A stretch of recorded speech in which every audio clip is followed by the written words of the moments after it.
Na-stress ka ba? Yan ang pag-uusapan natin sa videong ito. Lahat naman tayo ay na-stress. May iba, sakto lang ang naranasang stress. Pero yung iba ay sobra-sobra ang stress nila. May iba ding sobrang stress kahit hindi naman malaki ang problema nila. May mga taong ang daming problema sa buhay. May paghihirap, may hiniwalayan ng partner, naging single mom o single dad na sila. May nawalan ng trabaho, financially broke. May mga taong sumuko na sa buhay. Hindi na nila kayang ma-handle ang stress. Kung ikaw ang tatanungin ko, nafe-feel mo ba minsan na parang nalulunod ka na sa sobrang stress? Kung oo, matutulungan ka ng videong ito. Tatalakayin natin kung ano ang mga dahilan ng stress, kung paano ka naaapektuhan nito, at kung paano mababawasan ang stress mo. Marami ang dahilan ng stress. Divorce, pagkamatay ng mahal sa buhay, malubhang sakit, aksidente, krimen, sobrang dami ng gawain, natural disaster, o man-made disaster, pressure sa school, money problem, marami pang iba na hindi ko na babanggitin. Lahat ng yan ay sobrang nakapanlulo mo. Kaya mga taong na-stress ay posibleng magkasakit, magkaproblema sa pagsasama nilang mag-asawa, mabalisa, ma-depress, at magpakamatay pa nga. Ang stress ay nakakaapekto sa buong buhay ng isang tao. Hindi lang tayong mga adulto ang na-stress. Na-stress din ang mga bata. Ang ilan ay nabubuli sa paaralan o napapabayaan sa tahanan. Biktima naman ng ilan ng physical abuse, emotional abuse, o sexual abuse. Marami ang na-stress dahil sa exam at grade sa paaralan. May mga batang nahihirapan dahil sa paghihiwalay ng mga magulang nila. Ang mga batang na-stress ay posibleng dumanas ng mga bangungot, mabagal matuto, ma-depress, o may tendensyang ihiwalay ang sarili. Hindi naman makontrol ng ilan ang kanilang emosyon. Kailangang matulungan agad ang mga batang na-stress. Ang stress ay ang reaksyon ng ating katawan sa isang napakahirap na sitwasyon. Magpapadala ang utak ng napakaraming hormone sa ating buong katawan. Dahil dito, bibilis ang tibok ng ating puso, pati ng ating paghinga. Tataas ang presyon ng dugo natin at magkakaroon ng tensyon sa ating mga muscle. Pero bago pa natin mapansin ang mga pagbabagong ito, handang-handa na ang buong katawan natin. Kapag natapos na ang nakaka-stress na sitwasyon, babalik na sa normal ang katawan natin. Ang stress ay isang natural na reaksyon na tutulong sa atin na maharap ang mahirap o mapanganib na mga sitwasyon. Nagsisimula ang reaksyong ito sa ating utak. Nakakabuti ang stress dahil tutulong ito sa atin na kumilos agad. At kung tama ang antas ng ating stress, tutulong ito sa atin na magawa ang mga gusto nating gawin o maging mahusay. Halimbawa, sa panahon ng exam, job interview, o maging sa sport. Pero ang chronic stress o matagal at matinding stress ay makakasama sa'yo. Kapag patuloy at paulit-ulit na ang stress mo, posibleng maapektuhan ang iyong pisikal, emosyonal, at mental na kalusugan. Baka magbago rin ang iyong pag-uugali at pakikitungo sa iba. At para makalimutan ang stress, ang ilan ay gumagamit ng droga o nalulung sa ibang bisyo. Baka mauwi pa nga ito sa depresyon, sobra-sobrang pagod o burnout, o sa pagnanais na magpakamatay. Iba-iba ang epekto ng stress sa bawat tao. Pwede itong maging dahilan ng iba't ibang sakit at naaapektuhan nito ang halos buong katawan. Para makayanan mo ang stress, kailangan mong isipin ang iyong kalusugan. Kailangan mong isipin ang pakikitungo mo sa iba, pati na ang mga tunguhin at mga bagay na talagang mahalaga sa buhay mo. Para mabawasan mo ang stress, mamuhay ka ng paisa-isang araw lang. Basahin natin ang nakasulat sa Mateo 6:34. Huwag kayong mag-alala tungkol sa susunod na araw. Ang ibig sabihin nito ay bahagi na ng buhay ang mga alalahanin. Pero huwag mo munang alalahanin ang susunod na araw. Makadaragdag lang ito sa stress mo ngayon, kaya mamuhay ng paisa-isang araw lang. Pwede kang mabalisa dahil sa stress, kaya subukan mo ito. Una, tanggapin mo na hindi maiiwasan ang lahat ng stress. Kaya ang pag-aalala sa mga bagay na hindi naman maiiwasan ay makadaragdag lang sa stress mo. Ikalawa, hindi naman laging nangyayari ang mga bagay na ikinakatakot natin. Maging makatwiran din sa inaasahan mo. Basahin natin ang nakasulat sa Santiago 3:17. Ang karunungan mula sa itaas ay makatwiran. Ang ibig sabihin nito ay huwag maging perfectionist. Iwasang maging di makatotohanan sa inaasahan mo sa sarili mo o sa iba. Alamin mo ang limitasyon mo. At alamin mo rin ang limitasyon ng ibang tao. At maging makatwiran sa inaasahan mo. Kapag ginawa mo ito, mababawasan ang stress mo at ng iba. At baka maging mas maganda pa ang resulta ng ginagawa ninyo. Maging masayahin din. Kapag tumatawa ka, kahit may mali kang nagawa, kahit may problema, mababawasan ang tensyon mo at gagaan ang iyong mood.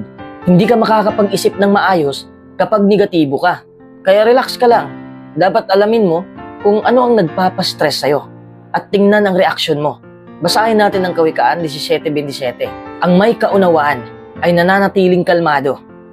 Halimbawa, kapag na-stress ka, pwede mong isulat ang mga naiisip mo, nadarama mo, at ang ginagawa mo.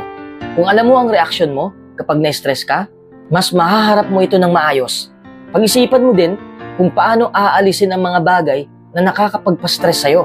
Kung imposible ito, gumawa ka ng paraan para mabawasan ang epekto sa'yo ng stress. Pwede mong pag-isipan kung paano mo mapapagaan ang isang gawain o paano mo aayusin ang schedule mo. Baguhin mo ang iyong pananaw. Baka ang nakakapagpa-stress sa'yo ay hindi naman nakakapagpa-stress sa iba. Kaya depende yan sa pananaw ng isa. Tingnan mo ang positibo sa isang sitwasyon.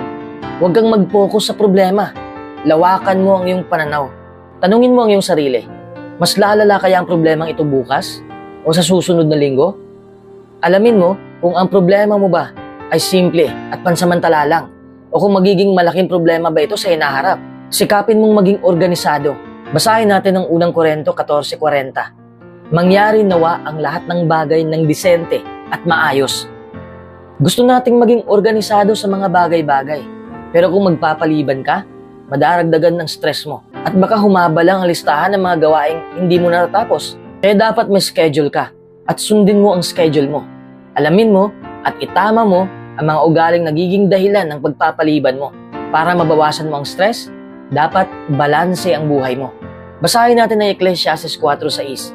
Mas mabuti ang sandakot na pahinga kaysa sa 2 dakot ng pagpapakapagod at paghahabol sa hangin. Ang ibig sabihin nito ay kapag subsub ka sa trabaho, baka hindi ka na masayahan sa resulta ng pagpapakapagod mo. Baka wala ka ng natitirang panahon at lakas para ma-enjoy ang mga pinagpaguran mo. Magkaroon ka ng balansing pananaw sa pera at trabaho. Hindi dahil marami kang pera, magiging mas masaya ka na o mababawasan na ang stress mo. Ang totoo, baka kabaligtaran pa nga. Kaya sikaping mamuhay ayon sa iyong kakayahan. Matuto kang mag-relax. Nababawasan ang stress mo kapag ginagawa mo ang mga bagay na nagpapasaya sa'yo. Maglaan ka ng panahon sa pagpapahinga. Ang konting pahinga ay makakapagpalakas sa'yo at makakabawas sa stress mo. Alagaan mo ang iyong sarili. Basahin natin ang unang Timoteo 4:8. Dahil may konting pakinabang sa pisikal na pagsasanay. Ang ibig sabihin nito ay ang regular na pag-iihersisyo ay nagpapaganda ng kalusugan. Kung mag-iihersisyo ka, gagaan ang pakiramdam mo at mas gaganda ang reaksyon ng katawan mo sa stress. Kumain ka ng masusustansyang pagkain at huwag magpalipas ng gutom. Siguraduhing sapat ang pahinga mo. Iwasan ang nakakasamang solusyon sa stress, gaya ng paninigarilyo at pag-abuso sa droga at alkohol. Habang tumatagal, lalo ka lang ma-stress dahil posibleng sirain ito ang kalusugan mo at ubusin ang naipon mong pera. Magpatingin ka sa doktor kapag lumalala na ang stress mo. Hindi ka dapat mahiyang magpatulong sa mga doktor. Makakatulong rin kung ikay magtakda ng prioridad. Basahin natin ang Filipos 1:10 na makita ninyo kung ano ang mas mahahalagang bagay. Ang ibig sabihin nito ay pag-isipan mo mabuti ang iyong mga prioridad. Ilista mo ang mga gawain mo depende sa kung ano ang pinakamahalaga. Makakatulong ito sa'yo na mag-focus sa mas mahalagang gawain. Makikita mo rin kung alin ang hindi pa kailangang gawin, kung alin ang pwede mong ipagawa sa iba, o kung alin ang hindi na kailangang gawin. Paano mo ba ginagamit ang oras mo? Pag-isipan mo kung paano mo ito magagamit sa mas mabuting paraan. Kung kontrolado mo ang oras mo, hindi ka laging nagmamadali. Huwag mong kalimutang humingi ng tulong. Basahin natin ang Kawikaan 12:25. Ang sobrang pag-aalala ay nagpapabigat sa puso ng tao, pero ang positibong salita ay nagpapasaya rito. Ang ibig sabihin ay ang mabait na mga salita ng iba ay makakapagpagaan ng loob mo. Kaya makipag-usap ka sa taong makakaunawa sa'yo.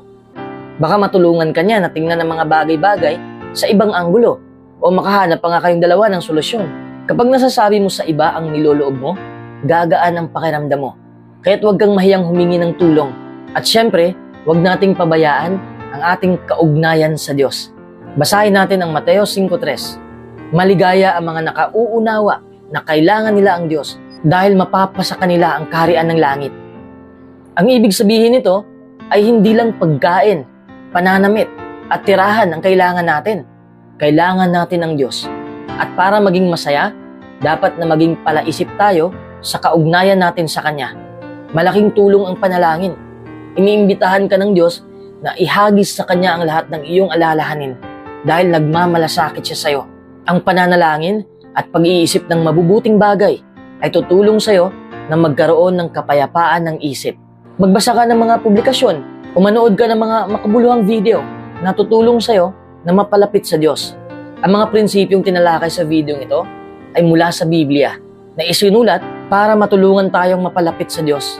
Binibigyan din tayo ng Biblia ng karunungan at kakayahang mag-isip.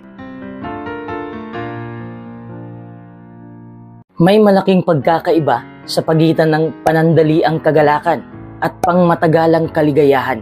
Ang halimbawa ng panandaliang kagalakan, yun bang naghahabol ka ng mga bagay. Bakit? Kapag kasi nawala ang mga bagay na yon, hindi ka na rin masaya. Kaya sa video ito, tutuklasin natin ang 11 simpleng paraan upang ma-boost ang happiness natin. Number 1, maging mapagpasalamat. Magandang halimbawa natin dito na mapupulutan natin ng aral ay ang tungkol sa mga kitongin. Inilalahad ng Biblia na nakasalubong ni Jesus ang 10 lalaki na may nakapandidiring sakit na ketong. Tinawag ng 10 lalaking yun si Jesus para pagalingin sila. Ang iniutos ni Jesus, magpakita kayo sa mga saserdote. Sinunod ng mga kitongin ang utos ni Jesus at habang sila'y paparoon, kanilang nakita at nadamang gumaling sila. Siyam sa pinagaling na kitongin ang nagpatuloy sa kanilang lakad. Ngunit ang isang kitongin ay bumalik upang hanapin si Jesus. At nang matagpuan si Jesus, siya ay sumubsob sa kanyang paanan. Ano pat nagpasalamat sa kanya. Bilang sagot ay sinabi ni Jesus, hindi ba 10 ang napagaling? Nasaan ang 9 na iba pa? Wala na bang ibang bumalik para pumuri sa Diyos bukod sa taong ito na ibang lahi? Nakuha natin ang punto na may malaking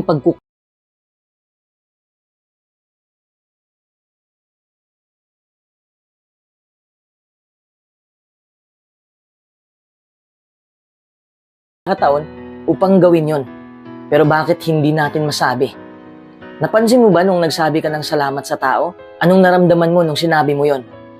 Siyempre masarap sa pakiramdam. Gratitude is a powerful emotion that can significantly elevate your levels of happiness. Ang pagiging mapagpasalamat ay napatunayang talagang nakapagpapasaya. Number 2, huwag kang maghabol ng mga bagay.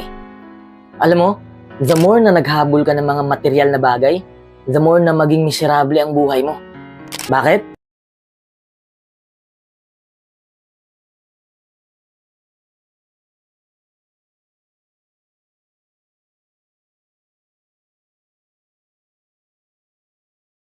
Lagi akong naghangad ng mas marami pa. Pero nung nakuha ko ang mga bagay na yon, masaya naman ako. Pero sa panandalian lang. Tapos iba na naman ang hinahangad ko. Pero alam mo ang mas magandang gawin para sumaya ka? Dapat experience ang ipasok mo sa ulo mo. Halimbawa, naghahangad ka ng maraming bagay. Huwag kang mag-focus sa mga bagay. Mag-focus ka sa mga ginagawa mo na may hatid na aral sa buhay mo. Dahil sa paghahabol mo sa mga bagay, marami kang matutunan sa buhay. Pwede rin mag-travel ka para the best na experience. Kasi ang mga bagay ay madaling maluluma, masisira, at mawawala. Pero ang experience, hindi yan malilimutan. Maging isang mahusay na guro pa yon sa buhay mo. Number 3, mag-exercise ka. Kung ang ehersisyo ay tableta, ito na siguro ang pinakamadalas iresetang gamot sa mundo. Sa lahat ng bagay na makabubuti sa ating kalusugan, isa ang ehersisyo sa talagang kapaki-pakinabang. Alam naman natin, di ba, na kapag healthy tayo, masaya tayo. Sino ba naman ang matutuwa kapag may sakit tayo? Di ba? Kung tayo ay aktibo, magiging mas maligaya, masigla, at produktibo tayo. Magiging mas malinaw rin ang ating isip. Kung sasabayan pa ito ng tamang pagkain, makukontrolin natin ang ating timbang. Hindi naman kailangang sobra-sobra ang ehersisyo para maging epektibo. Ang regular at katamtamang ehersisyo, mga ilang beses bawat linggo, ay makatutulong ng malaki. Sa katunayan, nakakatulong ang ehersisyo na mabawasan ang depresyon at anxiety. Ang ehersisyo ay kapaki-pakinabang sa lahat, anuman ang kanilang edad. Malaking bagay na kung maglalakad ka, sa halip na sumakay kung malapit lang naman ang pupuntahan mo. Naaawa nga ako ngayon sa mga bata eh. Palaging hawak nila ang cellphone. Hindi na sila physically active. Hindi na sila tulad natin noon na palaging naglalaro sa labas. Pero kung may edad ka na o may sakit ka at hindi ka sanay mag-ehersisyo, kumonsulta ka muna sa doktor. Makatutulong kasi ang pag-ehersisyo kahit sa mga may edad para mapanatili ang iyong bone mass at ang lakas ng iyong kalamnan. Number 4, maging kontento. Tandaan mo, isa lamang proteksyon ang pera. Kailangan natin ang pera para mabuhay. Pero hindi tayo dapat maging sakim. Dahil ang sakim ay walang kasiyahan. Mag-provide tayo sa pamilya natin sa material na paraan. Ngunit hindi ito ang dapat na maging pangunahing tunguhin sa buhay. Dapat na mauna ang espiritual na mga bagay. Binababalaan tayo ng salita ng Diyos na ang paghahabol sa mga kayamanan ay maaaring magdulot ng espiritual na kapahamakan. Nagpapayo ang Biblia dahil wala tayong dinalang anuman sa mundo at wala rin tayong anumang mailalabas. Kaya maging kontento na tayo kung meron tayong pagkain at damit. Hindi ito nangangahulugan na ang mga tao ay hinihilingan na sadyang mamuhay sa kahirapan. Ngunit tinutulungan tayo ng Diyos na makita kung ano talaga ang material ng mga pangangailangan. Pagkain, damit, at tirahan. Kung taglay natin ang mga kinakailangan sa buhay, hindi tayo dapat maghabol ng walang katapusan sa mas mataas na pabantayan ng pamumuhay. Kapag nag-iisip ka na bumili ng isang bagay o tumanggap ng karagdagang trabaho, makabubuting tanungin muna ang iyong sarili. Talaga bang kailangan ko ito? Kung hindi mo kailangan, huwag mo nang bilhin. Number 5, huwag kang mag-focus sa mga problema. Sa araw na ito, December 11, 2023, medyo nasaktan ako sa pangyayaring nahack ang Facebook page ko. Problema na yon kasi may earnings ako doon na hindi ko makuha at monetize rin ang page na yon. Pero nagre-record pa rin ako ngayon dahil ayoko mag-focus sa problema. Ina-apply ko ang sinabi sa Kawikaan 17:22. Ang masayang puso ay mabisang gamot, pero ang pagkasira ng loob ay nakauubos ng lakas. Ang pagiging masaya ay makakatulong para makayanan ang problema. Kapag kasi palaging problema ang nasa isip mo, magkakasakit ka.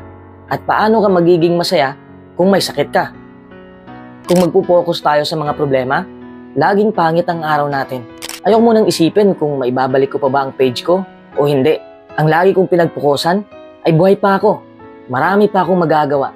Kapag kasi hindi natin maalis-alis ang pag-aalala, kapag palagi nating iniisip ang problema, naiisip natin ang mas malalang sitwasyon. Kaya wag na nating dagdagan ang ating alalahanin. Wag na muna nating alalahanin ang mga bagay na hindi pa nangyayari at baka hindi naman mangyari. Sayang lang ang buhay. Number 6, magpakita ka ng kabaitan. Alam mo, talagang nakapagpapatibay at nakaaaliw ang isang gawa ng kabaitan. Kapag alam nating may nagmamalasakit sa atin, natutuwa tayo, di ba? Dahil gusto nating lahat na pagpakitaan tayo ng kabaitan. Dapat nating linangin ang magandang katangiang ito. Marami ng masasamang tao ngayon. Huwag na tayong dumagdag. At isa pa, parang bumirang ang kabaitan eh. Kapag mabait tayo sa iba, natutuwa sila. Kapag nakita nating natutuwa sila, sobra tayong natutuwa. It's a beautiful cycle of positivity. Ang kabaitan ay hindi lang basta pakitang taong kagandahang asal at paggalang. Ang tunay na kabaitan ay udyok ng malalim na pag-ibig at empatya. Higit pa riyan, ang kabaitan ay isang aspekto ng bunga ng banal na espiritu ng Diyos na dapat linangin natin. Number 7, tanggapin mong hindi ka perpekto. Paano ka sasaya kung palagi kang nagpapaka-perpekto? Alam ko ang feeling nito kasi perfectionist ako noon eh.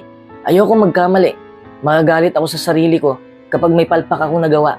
Kahit maliit lang yon. Gusto ko kasi na perfect ang resulta ng lahat ng ginagawa ko. Pero hindi nangyari ang inaasahan ko. Na-stress lang ako. Kaya tanggapin natin na walang perpektong tao sa mundo. Kasali ka na dun. Kapag tanggap mo na hindi ka perpekto, mas lalo mong mamahalin ang sarili mo. At mas lalo kang sasaya.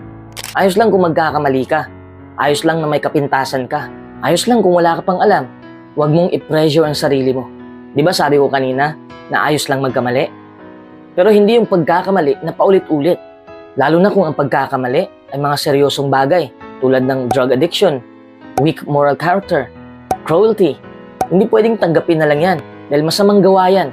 Pero pwedeng labanan kasi kung wala kang ginagawa para maitama ang pagkakamali mo, ikaw na ang may kasalanan. Marami kasing mga tao na ginamit ang salitang Embrace your imperfections para pagtakpan ang seryosong pagkakamali nila. Number 8, dapat may layunin ka. Ang bilis ng oras. Sayang kung wala kang ginagawa. Kung may purpose ka sa buhay, ang sarap gumising. Masarap gawin ang trabaho dahil excited tayong makita ang bunga ng ating pinaghirapan. Having a purpose is essential for personal growth and fulfillment. Ang pagkakaroon ng layunin sa buhay ay nangangahulugan ng pagkakaroon ng direksyon ang buhay at may kahulugan ang buhay. Nangangahulugan ito ng pag-alam kung ano ang gusto mong makamit at kung bakit ito mahalaga sa'yo. Ipinakita ng pananaliksik na ang mga taong may layunin ay mas masaya, mas matatag, at mas matagumpay kaysa sa mga taong walang layunin sa buhay. Number 9, mahalin mo ang iyong sarili. Pero dapat na wasto lang at ibigin natin ang ating sarili sa makatwirang antas. Kasama rito ang pangangalaga sa sarili, paggalang sa sarili, at pagkakaroon ng pagpapahalaga sa sarili. Palagi kong sinasabi sa mga videos ko na lahat ng sobra ay masama. Kapag sobra mong minahalang yung sarili, magiging makasarili ka na niyan. Dapat ilagay natin sa tamang lugar ang pag-ibig sa sarili. Sa totoo lang, napakahirap mahalin ang ibang tao kung hindi mo alam kung paano mahalin ang sarili mo. Halimbawa, bad mood ka. Siyempre, wala kang ganang makipag-usap sa iba. Ganyan din ang self-love. May maibabahagi kang pag-ibig dahil pag-ibig ang laman ng puso mo. Pero siyempre, huwag mong kalimutan na unahing ibigin ang Diyos. Number 10, huwag kang mainggit. Ang inggit ay ang sakit o hinanakit na nadarama ng isa sa nakikitang kalamangan ng iba, kasabay ng pagnanasang sana'y ganoon din siya. Ang inggit ay nakaapekto sa buhay ng isa at nag-aalis ng kaligayahan. Mahalagang makita ang masamang nagagawa ng inggit. Ang inggit ay makaapekto sa kakayahan ng isang tao na masiyahan sa mabubuting bagay at makapag-aalis ng pagpapahalaga sa maraming kaloob na dulot ng buhay. Ang ganitong tendensya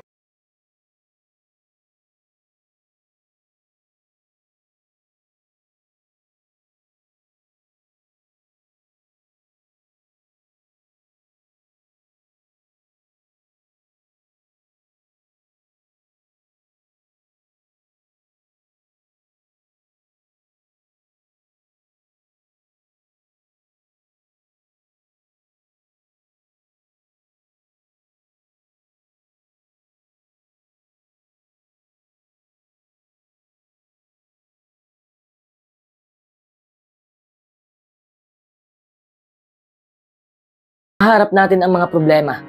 May kakilala nga ako na sobrang dami ng sakit. Pero sinabi niya na mamamatay lang naman daw siya sa huli, ay gamitin na lang daw niya ang mga natitirang araw para magsaya. Hindi niya pinatatagal ang paghihina ng loob. Naaawa rin naman ako sa kanya. Pero tama siya, di ba? Maikli lang ang buhay. Kaya gamitin lang natin ang natitirang araw para mag-focus sa kaligayahan. Alisin natin sa isip natin ang negatibo. At pasalamatan natin ang Diyos sa mga bagay na nagagawa pa natin. Lalo na para sa iba. Natutuhan kong mahalin at aliwin ang mga may sakit. Sa totoo lang, kapag inaaliw ko ang iba, nalilimutan ko ang sarili kong problema. Napaka-inspiring ang sinabi ng Santiago 1:12.